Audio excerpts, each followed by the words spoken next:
Hello. Good evening, guys. Sorry, I'm popping on just a little bit later than 7:30. My family, we finished dinner just a little bit later than planned, so. Buddy, this time, like 2 days ago, I was thinking, gosh, I'm so excited to go to Salem. Like 2 days felt like forever.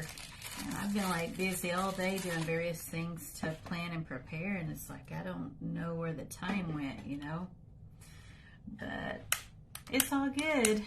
Tomorrow I'll be waking up around 4 a.m. to go to the airport, so I'm really excited for that. Not the whole process of getting checked into the airport and everything, but I'll finally be able to fly out to Salem with my friend. She and I are just going to meet up at the airport when she gets in. I'll get in just a little before she will. And head over to the Airbnb together. And then for the Witch City Tarot, I've been calling it a convention, but I think they're just calling it a gathering. It's the same thing, convention, gathering. The festivities with that starts at like 5. So that'll be like a meet and greet, and they'll have some fun activities, I think, for us to socialize and get to know people. So I'm looking forward to that. It's just going to be like probably like my dream weekend. Even though I'm going to miss Tim and the kids, of course, because we're a unit, It'll be good to have a girls' trip, I think.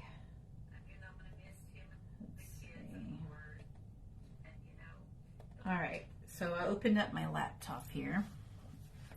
So we're just going to dive right into this spread from Sasha Graham's 365 Tarot Spreads. Tonight we are doing the Circus spread, which is just entitled Circus Spread on page 161 of her book, which is Sasha Graham 365 Tarot Spreads. Again, it's a monster of a book. I do highly recommend it. It is, like I always say, probably the best book on spreads I've seen, So let's see. And the only other thing to kind of point out too before I start reading from her book a bit is we will be using the Cirque du Tarot by Lisa. I have a hard time saying that. I want to say Lisa, but it's Lisa Robertson and Josh Tufts. I figured this deck would go really well with the Circus spread, being it's a Circus tarot deck. You guys know I'm a sucker for really good themes. That's why when I was flipping through them this morning, I'm like, yeah, I should do the Circus spread. And so this weekend, when I go to Salem, I will post and I'll hop on when I can, so you guys can kind of see what I see with Salem. Yeah. So it should be a lot of tarot-related fun for the weekend, not to mention other Salem-related fun. So I think it'd be a good thing, So let's see here. So Sasha Graham says it would be as of June 2nd, back in 1871. It says legendary huckster P.T. Barnum, which you guys have heard of Barnum and Bailey's Circus, began touring with his circus on this day. So that was all the way back in 1871, calling it P.T. Barnum's Grand Traveling Museum, Menagerie, Caravan, and Hippodrome. That's a mouthful. And it says P.T. Barnum was over 60 years old when he entered the circus business. He was also an author, publisher, philanthropist, and even a politician. He served in the Connecticut legislature and was mayor of Bridgeport, Connecticut for 1 year. So Sasha says the 2 of Pentacles looks like a juggler or circus performer as he balances 2 pentacles. The card speaks of balance and the need to eventually make a decision. It is important to remain flexible regardless of the outcome. And the summation of this spread is, does the big tent and roar of the crowd fill you with childlike wonder and delight? This spread uses classic circus elements to inform a general spread about your life. she says to cast your cards like a 3-ring circus. So in her book, even though I don't have the altar space to do what Miss Graham does in her book, so we have a total of 9 cards. So she has it to where they're in groups of 3 to basically take on the appearance of, say, a circus tent. So I'm going to go ahead and let's see if I can kind of get situated here. I usually, just so you guys know, I don't have all of Miss Graham's spreads recognized. I usually jot down keywords and I put them on a sticky note, and I do reference it during our go lives.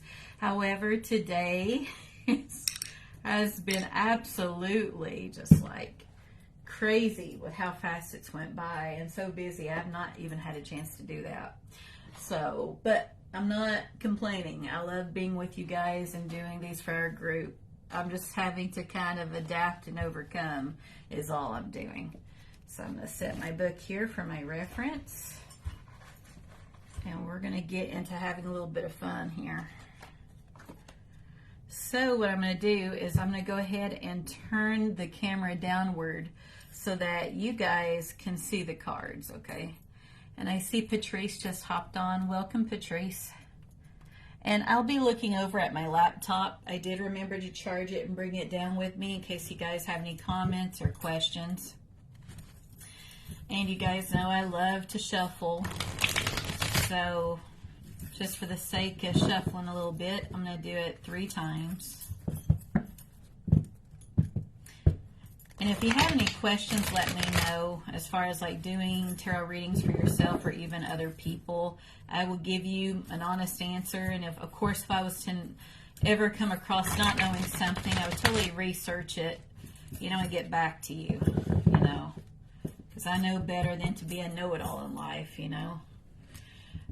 Know-it-alls generally don't know everything. So now, because I've got limited altar space on my table, I'm going to use my space here. Okay, 4, 5, 6, 7, 8, 9. Very good. So we've got a total of 9 cards here. And so just so you guys kind of see what I see, because you get a mirror reflection of what I have here. This is my first row. This is my first card, so I'm going to be working from the left to the right. We have 4 cards. The other 5 are in my second row, going from the left all the way over to the right. And with any spread, I say turn them all over. But again, you know, do, as always, do what resonates with you, but just go ahead and turn them all over.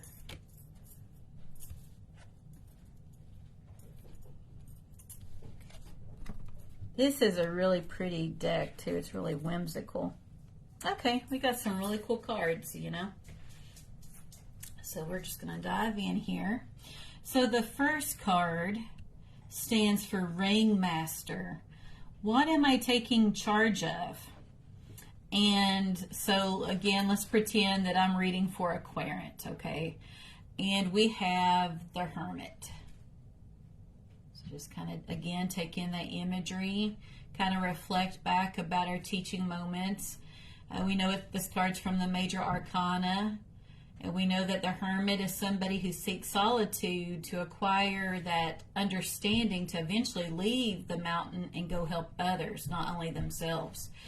And in their lantern, there is generally a star in their lantern reflecting that hope, and it's also the visibility they have when surrounded by a lot of darkness and uncertainty. And this card, our Hermit is holding a lantern. It is shaped like a heart, and then around him, very consistent with this card, it's just very dark, with a lot of blues and blacks, very limited visibility. It's almost, looking at this card, you don't even see his legs. It's almost like a dreamlike state to where this wouldn't even be real. And he's having like this, I don't know, like a cane of sorts. It reminds me of people who tend sheep, maybe. Like a walking stick. But you see that? We can't see his legs or anything. So as far as answering the question, what am I taking charge of? I would say it would be that time alone.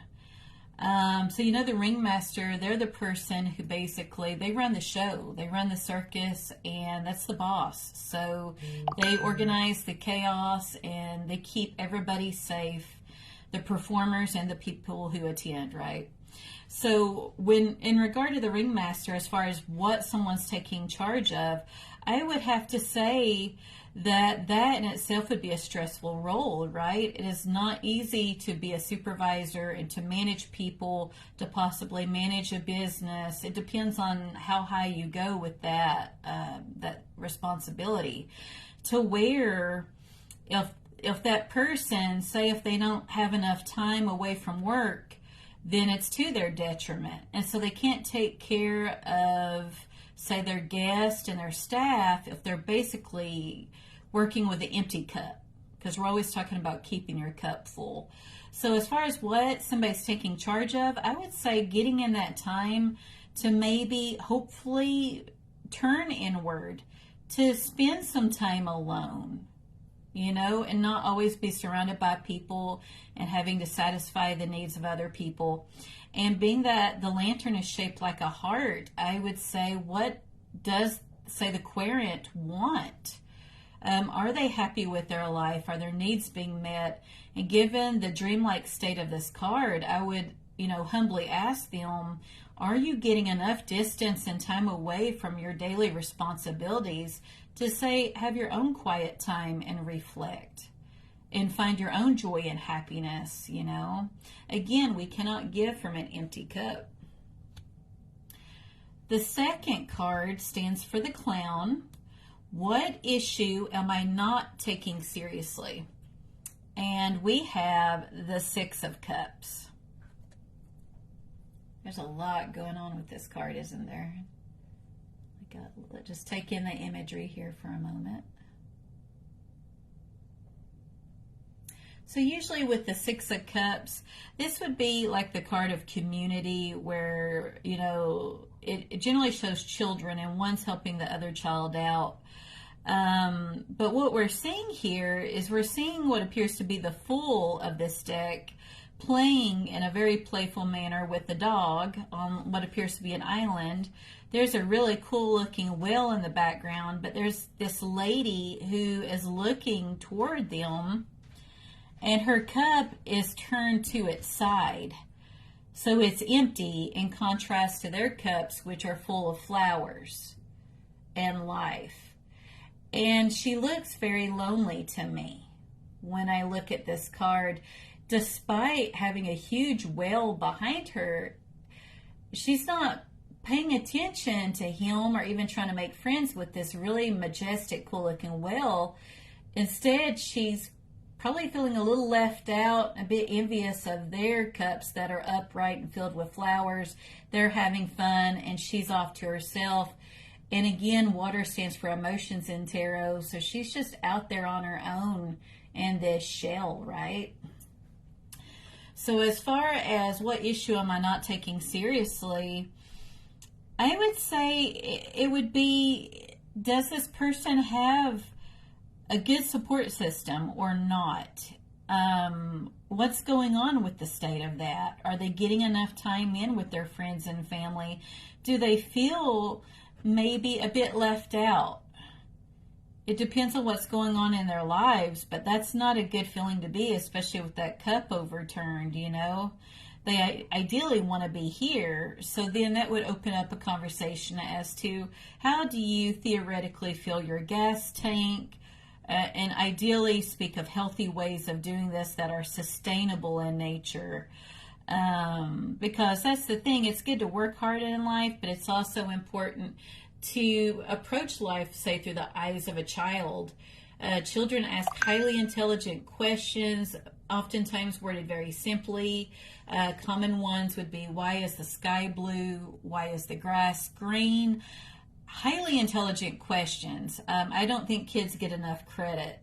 And our Fool is very much like a child.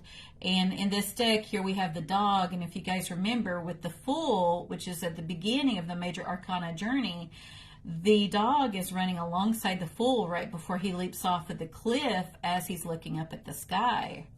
So that's the wonderment that ideally our querent needs to get to. So it might be time for a vacation, or maybe looking at a different way of living their life to where they don't feel so isolated, right? The third card stands for Acrobat. What area of my life requires more flexibility? And we have the Five of Wands. Fives in tarot show conflict. No matter the suit that's halfway through any of them, you've got conflict. So here what we have are different performers. Okay, now what we're having here with Wands, it's all about that creative, passionate drive and energy. However, are they each wanting to do something different? Even though there's this really cool image above them, it looks to be like a bull of some sort, but you see how they're all doing something separate. So it kind of, you know, like brings into the question, are they working together as a team or not? Is one trying to be heard more so than, say, another one, and not giving each other enough time or courtesy to talk and work together to come up with solutions to where they're all on the same page and they're working just beautifully, right? So our question with this card as the Acrobat is, what area of my life requires more flexibility? I would ask this person, do they feel like they have to have control over everything? And does it drive them crazy if they feel like they don't have control over every moving part in their lives, the people around them, their profession, their home life? Because that could be really hard on somebody's mental and emotional health, because it is literally impossible to have control over every single person in every aspect of life. And compromise can be important. So that would totally open that can of worms with talking about that, you know. The fourth card stands for Tightrope Walker. And the question is, how can I achieve more balance? And we get Judgment, which is a card toward the end of our journey with the Major Arcana. I actually covered this for the book club this morning, and I was rather inspired by this card. I actually love it a lot. It inspired me enough to write a story about it. So with this, judgment is generally how we judge ourselves and other people. It's not letting go of our past failures and mistakes. And it's hard to go on another journey or to continue to do well in life when we carry these things in with us. They literally weigh us down. And this card, you see how she's holding up a fan shaped like a heart, and it's like made of rhinestones. And look how her like cloak looks like feathers, and it's rather beautiful, right? It's like she could turn into a bird and fly away here, right? And we've got the Fool dancing in the background. So in regard to this question, for the tightrope walker, how can I achieve more balance? That would be a big question, especially given our cards that we've gotten so far. Is this person a little too hard on themselves, and maybe is it possible they're too hard on other people as well, and it's to their detriment? And so that would be another can of worms to open, is how they view themselves in the world, and the need to essentially empty their pockets of these things that they carry so they can theoretically cross another bridge and start anew, and to continue to evolve and hopefully not keep repeating patterns that are to their detriment, not to mention the detriment of others, you know, that are in their social circle. The fifth card stands for Daredevil.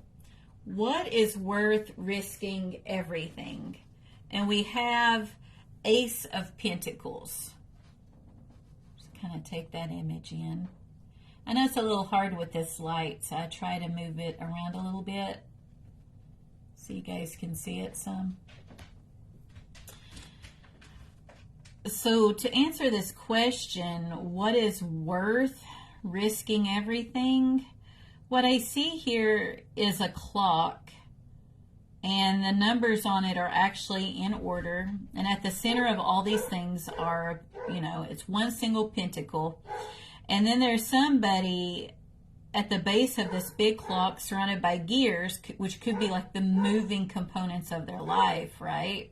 And there appears to be a town behind them. There's pipes. There looks to be this big, overpowering, like moon maybe? It's hard to say, but it looks very scary. And the pentacle's like the nose. And it's like the figure's holding like it's like Christmas lights. They look like really skinny Christmas lights, but look at that face. So, the aces in tarot generally reflect a new beginning. It's the starting point of a journey. We're talking about ourselves because we're earthly and the tangible material type things, right? So that's a huge question. A lot rides on that. What is worth risking everything? I would ask the person why they work as hard as they do. Is it because they're trying to pay their house off, they're trying to pay their bills, to determine, maybe why they work a lot of overtime, if they work a lot of overtime, and is it to say their own detriment, but could it be that they're just always so worried about doing things on time, and that at the center of everything are possessions. But the kind of crummy thing about possessions, which I learned back in high school, one of my teachers said this to our class, and I'll never forget it. Our possessions end up owning us. Just let that sink in for a minute. Our possessions end up owning us. That's me and you. We acquire these things that society tells us that we need to have, especially by a certain age, to the devil with all these expectations, by the way, but you know what I'm talking about. And everybody's always in a hurry to get somewhere and do something, and everybody's on a timeline, that it's usually at the cost of themselves and other people. And we only have so much time in our life, right? So it would ask ourselves, is our current way, our actions, our way of living life, does it make sense given the limited amount of time we have on earth with our loved ones, our friends and family? These limited hours that me, you, the querent might have, are we spending them in the best way possible or not? Now, I get it. Sometimes you got to work to make those ends meet, and people have no choice. I understand that probably more than you know, because I've been there. I think most of us have been in a similar situation where you got to make the money to provide for your family and make ends meet, and you're left with no choice. However, you got to have some time to fill that cup, to be with your loved ones, because this all-encompassing pentacle, even though it's great to have these things, there's a cost to be paid for everything, right? Most, if not everything, has a price, It costs us something. So the next card here would be, what is this here? We are looking at the Juggler for card 6. What happens when I stop trying to juggle everything? And I think that's a very good question given how our cards are going so far. And again, I'll say it again. What happens when I stop trying to juggle everything? We have the Nine of Cups. The Nine of Cups in tarot, if you look up the OG Rider-Waite-Smith card, that's the lady in the garden, and she's just decked out, happy, surrounded by like grapes that she can make wine with or even eat, and she's just surrounded by lush green leaves, right? And here we've got these overflowing cups that took a lot of effort to build up, right? So I would say if the querent slows down, they need to take the time to appreciate the fruits of their hard work, the people around them, because again, they've been working for the almighty pentacle here, but it's come at a cost. So if they stop trying to juggle everything, in the Nine of Cups, she is alone. She is not surrounded by other people. This goes right back to our Hermit card. There is a need for some recharging, and it's okay to be alone, which reminds me of an oracle card that I pulled, which is entitled Loneliness. When you stop fearing your aloneness, you stop settling for less than you deserve. May I embrace and love my solitude. And that's when kindred spirits can finally come. I know this is not a tarot card, obviously, but it links into what we're saying. It's good to enjoy your own company. Solitude is ideal.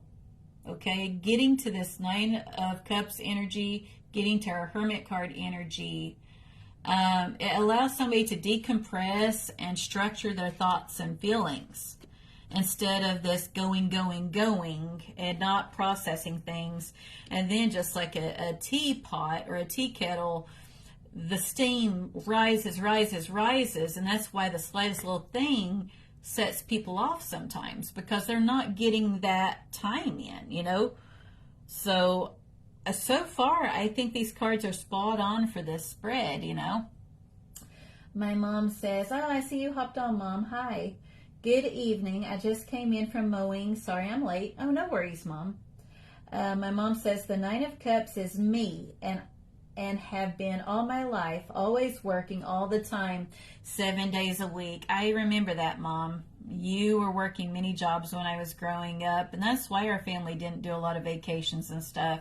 But at the same time, that's why we didn't go without food and clothing, and you provided for us.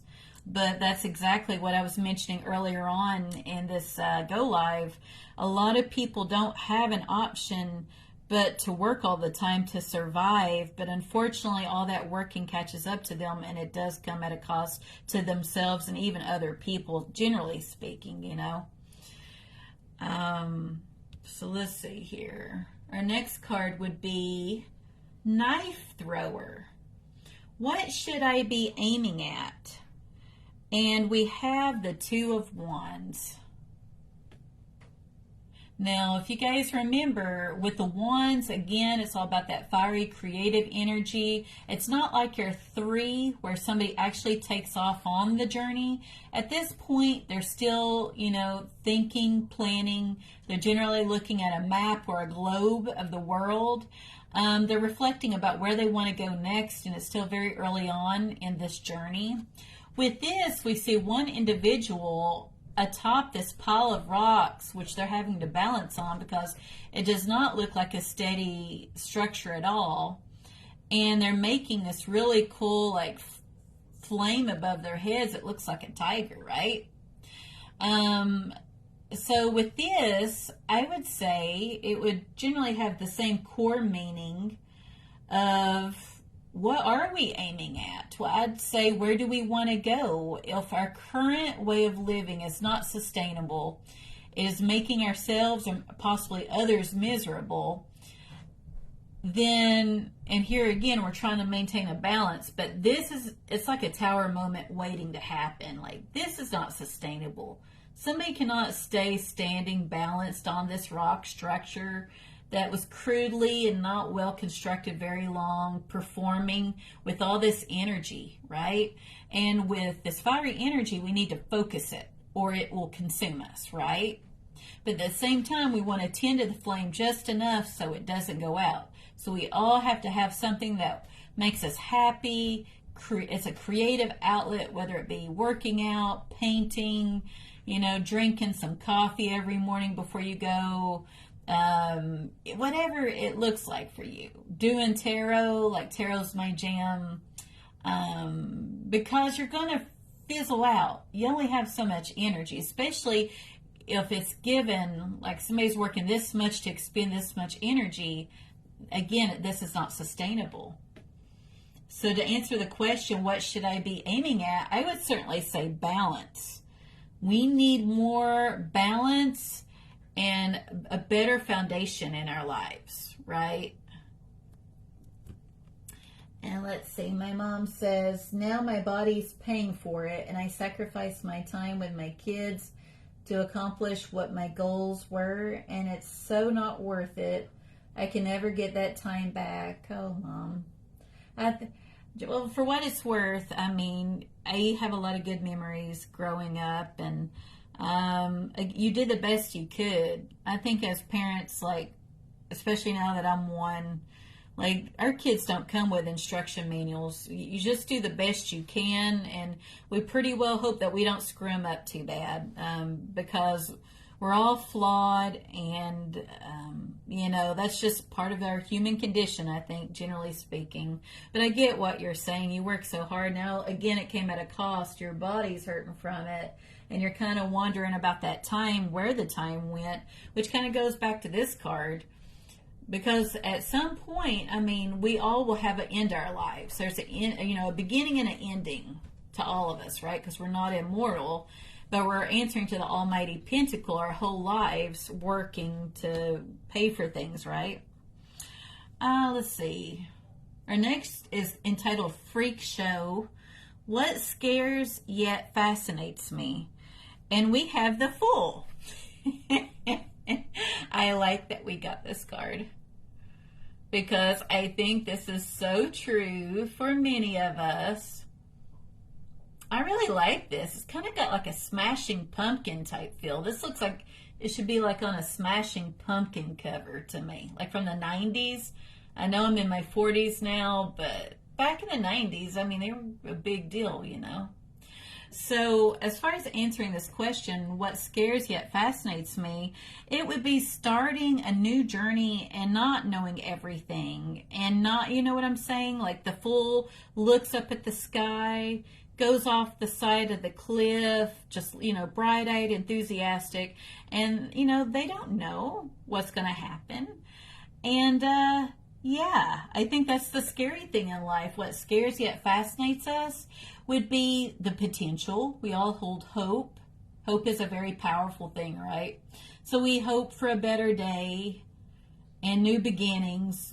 We hope to not always be miserable if something makes us miserable, whether it be a career or a friendship or whatever shape or form that takes. We all dream of a better day, but then it's scary as heck to actually take those first steps. I think those are the hardest to take, right? On any new journey, putting yourself out there, and again, not knowing, because we like to know what we're getting ourselves into, And then the last card would be Human Cannonball. What direction am I headed in? And I love that we have this. Look at what we're ending it on, guys. Temperance. Temperance is all about, you remember in the major arcana, it was the lady, and she's naked, and she's got the 2 cups, and she's got, the water transfer. You guys know what I'm talking about, where some's going on the land and some's going back into the water. It's a starlit night, that's what we're talking about here.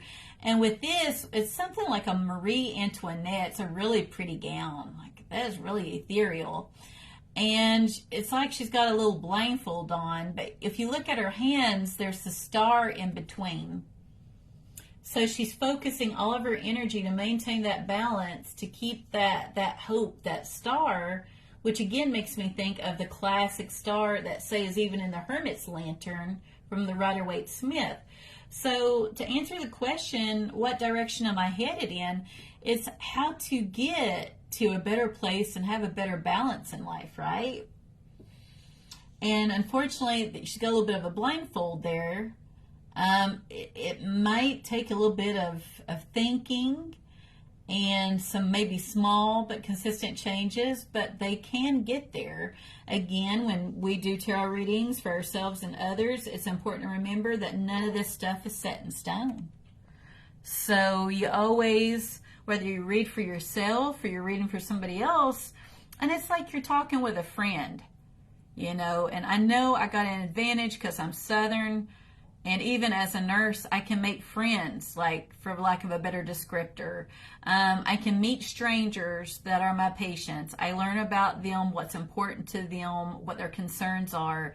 And then for 12 hours, some days for 3 back-to-back-to-backs, then I'm advocating for them and keeping them safe. You got your coworkers, to where you take care of each other. Ideally, you want to work as a team. You're surrounded by people. You just got to fit in during the day. Well, how in the world are you going to replenish your own energy, right? And tend to yourself.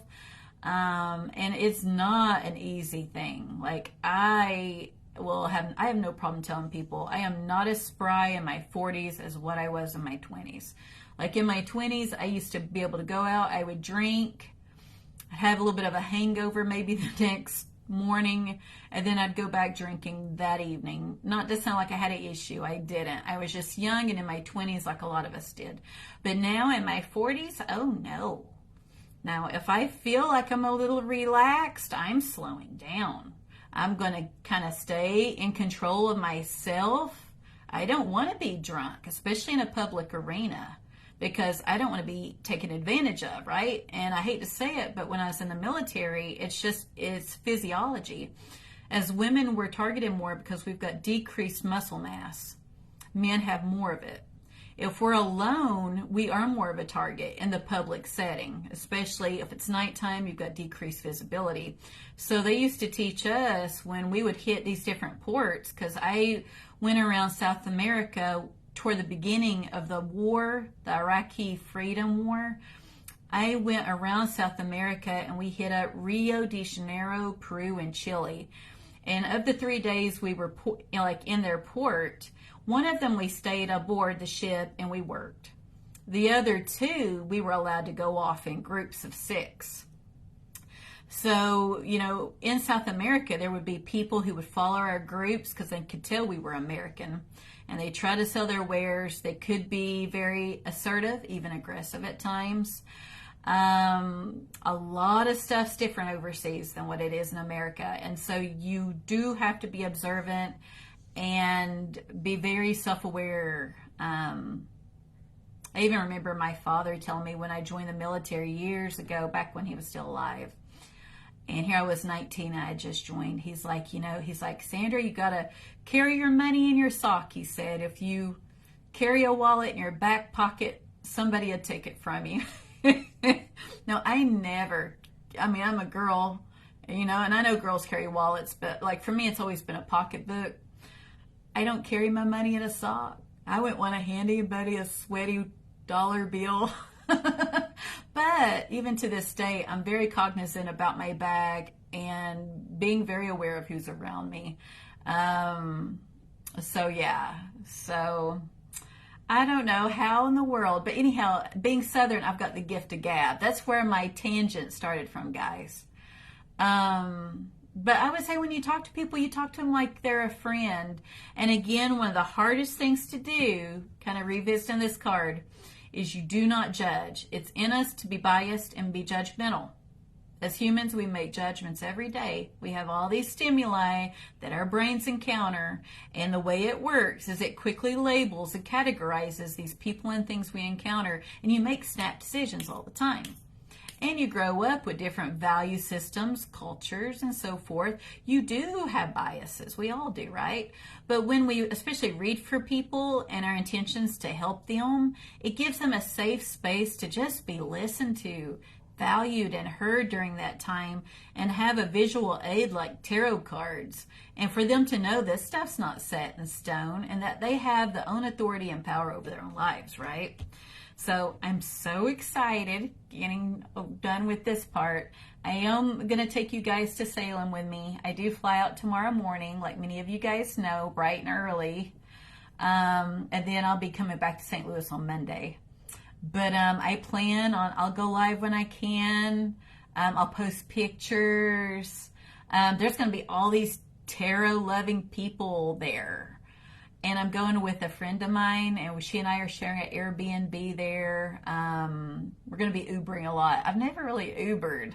I feel like I'm so not trendy, but I've got the app downloaded. I'm going to do some Ubering with her. But I'm so excited to meet people that I've never even met. And again, tarot has allowed me to do this. I never would have picked up a deck. Then I wouldn't have my small business. I wouldn't have done all my readings so far to meet the people I have from all these various walks of life. And I would think I would have still wanted to go to Salem, but I wouldn't have been going to the Witch City, tarot gathering, right? Like our friends bring things up, like I know hanging out from Sharon Blues, I think it was a year ago she went to it, enjoyed it. She's like, oh, you guys should totally go. And it was brought up every so often, got me to thinking about it. And then even though I'm going to miss my family, I'm like, sure. And have a girls' weekend taking in Salem and the sights and the food. And I'm really excited. So I'm going to post when I can, take y'all with me so you guys can see what I see there. Feel free, of course, to shoot me a message or whatever. I will be checking my messages throughout the weekend. And I think that's it. I'm just looking over. I don't see any new comments. So I guess I'll get off here and I'll finish packing because I'll probably be to bed early tonight so I can get up tomorrow. So I am so grateful for the present that you guys give me every time you tune into a Go Live. It means more to me than you'll ever know. Your support does, and just your love and your acceptance of me, just as a human being, you guys are the best.